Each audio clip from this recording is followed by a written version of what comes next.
آج ہندوستانی سنیما کا تصور کسی اداکارہ یا خاتون ہدایت کار کے بغیر ادھورا ہے، لیکن اگر ہم تاریخ کے اوراق پر نظر دوڑائیں تو معلوم ہوگا کہ بلیک اینڈ وائٹ فلموں کے دور میں ایسی خواتین تھیں جنہوں نے رکاوٹیں توڑ کر فلم انڈسٹری کو ایک نئی جہت دی۔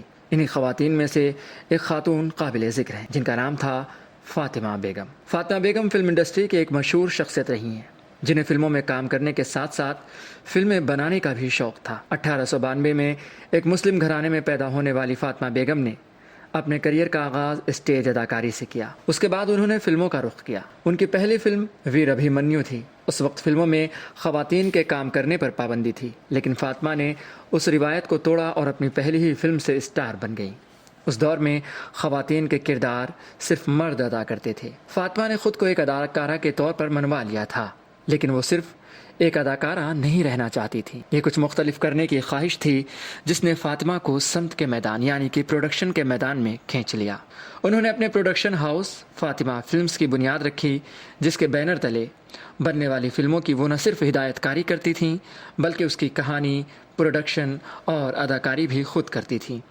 یہیں سے فاطمہ کو ہندی سنیما کی پہلی خاتون ہدایت کار کا نام ملا۔ فاطمہ بیگم کی ہدایت کاری میں بننے والی پہلی فلم بلبلِ پرستان تھی۔ اس طرح فاطمہ ایشیا کے ساتھ ساتھ ہندوستانی سنیما کی پہلی خاتون ڈائریکٹر بن گئی۔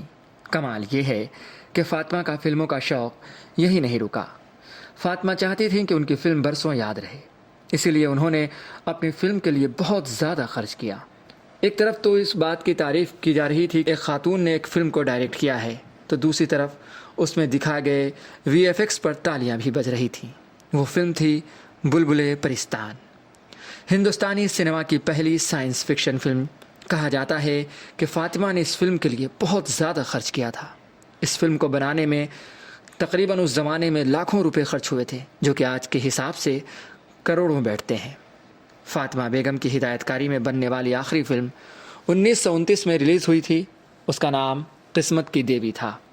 1983 میں فاطمہ نے 91 سال کی عمر میں دنیا کو الوداع کہہ دیا۔